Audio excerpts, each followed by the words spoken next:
Батыс Қазақстан облысы көмірсутек шикізатының ірі қорына ие және Қазақстан Республикасының ең дамыған индустриялық аграрлық өңірлерінің бірі болып табылады.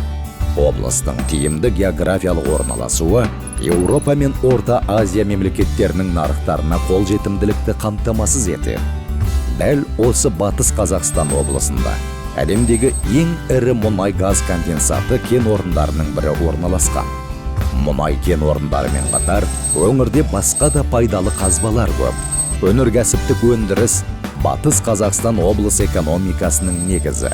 Өңір республика бойынша өнеркәсіптік өндірістің шамамен 9%-ын қамтамасыз етеді.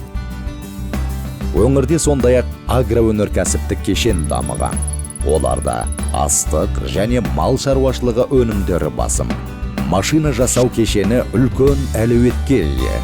Кәсіпорындар мұнай мен газды өндіру және тасымалдау үшін жабдықтар, энергетикалық жабдықтар, ауыл шаруашылығы машиналарын және тағы басқаларды шығарады.